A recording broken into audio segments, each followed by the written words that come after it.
Vandel. En compagnie de Calogero, je vous présente Hélène Manarino. Vous vous connaissez ou pas? Bonjour Philippe Vandel, bonjour à tous. Bonjour. Vous connaissez ou pas? Vous étiez pas dans l'ascenseur ensemble?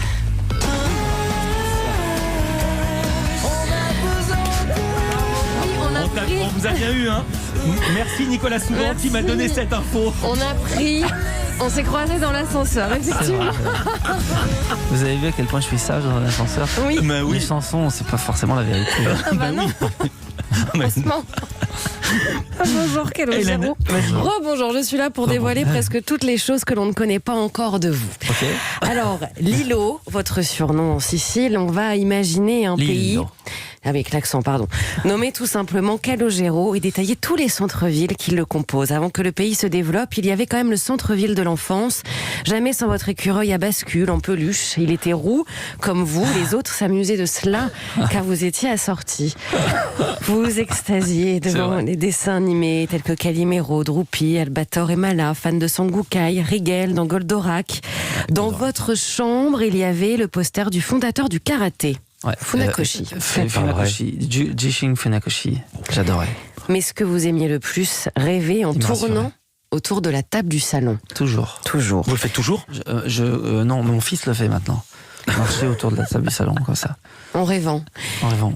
Ensuite, vous aimiez marcher d'Échirolles jusqu'au centre-ville de Grenoble. Grenoble, il y avait exactement 7 km. Un petit chagrin quand votre maman a dû rendre aussi votre petit chien, car plus le temps de s'en occuper. Elle l'a fait quand vous étiez en classe de neige, sans vous le dire. Et elle s'en veut encore aujourd'hui. Alors, Calogero, une enfance dont finalement le centre-ville était surtout votre Sicile. Eh oui, la tarentelle sicilienne. Il y avait surtout vos vacances en Sicile avec vos parents, avec une cassette dans la voiture quand vous faisiez la route Grenoble-Sicile, soit 1 jour et demi de route, et cette chanson qui passait en boucle.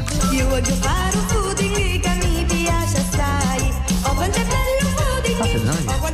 Vous êtes bien renseigné. Hein. Elle est toujours bien renseignée, Hélène. Fière sans climatisation, 2 jours de voiture. Ah oui, sans clim. Les fenêtres ouvertes, la clim. Fière de vos origines, Calogero, une maman qui chantait tout le temps Dalida. La famille avant tout, des origines célébrées, surtout lors de vos anniversaires organisés dans la maison que votre papa a construite pendant 20 ans. Vous fêtiez votre anniversaire en même temps que quelques copains. Plus de 100 personnes à Saint-Michel de Saint-Joire, avec comme star le four à pizza. La Sicile. C'est vrai. Ah, la star. Oui, importante. Des autographes. La Sicile qui se retrouve dans vos pasta parties organisées aujourd'hui. La cuisine rôle central dans votre vie. Vous êtes capable de cuisiner 2 fois en une soirée. Vous aimez cuisiner... 4 même. Je vous cite plus que ça, d'accord. Je vous cite des plats rassurants. Oui. Cuisinier, oui, mais est-ce que vous préférez manger du lait en poudre pour bébé à la cuillère et les petits pois aussi? C'est pas vrai. Bah, quand je faisais le biberon des enfants, je m'envoyais 3-4 cuillères de lait en poudre. Je trouve ça délicieux. Alors, Calogero, on va partir vers le centre-ville, par la ville de votre adolescence, de la scolarité. Citons Monsieur Sarret, votre prof à l'école primaire, qui a toujours été très bienveillant avec vous. Car l'école, c'était pas votre truc, non. Vous préfériez peut-être draguer des filles, comme Valérie, votre premier amour. D'ailleurs, à l'époque, vous vouliez la même coupe que le chanteur de Dépêche Mode, donc vous avez mis du savon dans vos cheveux pour que votre mèche tienne toute seule. Sauf que le jour du rendez-vous, il a plu, donc le savon a coulé. Et alors, râteau? Mais non, c'est pas ça, c'est que ça pique les yeux, quoi. C'est le savon de Marseille. On faisait glisser du savon de Marseille pour. Oui. Mais j'imagine que dans les années 60, ils faisaient ça aussi, non, pour les bananes.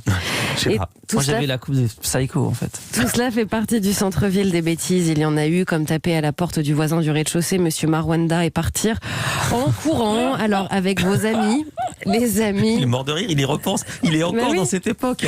Les amis, le centre de tout. Amis fidèles depuis 20 ans. Des amis qui vous ont toujours encouragé dans la musique. Parce que finalement, votre capitale, elle est là. Avec cette chanson que vous chantiez à l'âge de 11 ans. Comme toi que je regarde. Ah ouais, j'adorais cette chanson. Elle était aussi dans Le Voyage de Sicile, cette chanson, dans la cassette. Perfectionniste depuis toujours, avec des convictions qui n'ont jamais changé. Quand vous étiez apprenti plombier, vous tapiez sur les tuyaux pour faire un rythme. Votre patron n'arrêtait pas de dire que vous chantiez comme un canard. Vous me cassez la gueule, surtout. Aujourd'hui, vous ne repartez jamais d'un endroit sans une guitare. Vous avez fait construire votre propre studio. Vous avez tout le matériel possible. Vous achetez des machines aux enchères. Vous avez même besoin d'avoir une guitare à côté de votre lit. Bref, mais le maître de votre pays, c'est la famille, vos frères et sœurs, vos parents à qui vous avez organisé un remariage pour leurs 60 ans de mariage, justement. Alors Calogero, vous êtes un pays où chaque centre-ville nous embarque et surtout un pays que beaucoup ne se lasseront jamais de visiter. Merci beaucoup, Hélène. Réaction, Hélène. vous êtes reconnue. C'est magnifique. Vraiment, c'est très vrai. Ouais. Ouais, oui. Et puis, ça me touche beaucoup. Et on l'a pas laissé monter dans l'ascenseur, mais il y a votre premier patron qui veut toujours vous casser la gueule. Vous restez avec nous, Ah non. Calogero. Non, c'est pas vrai. Hélène Manarino, bravo, merci. À demain, Hélène. À demain.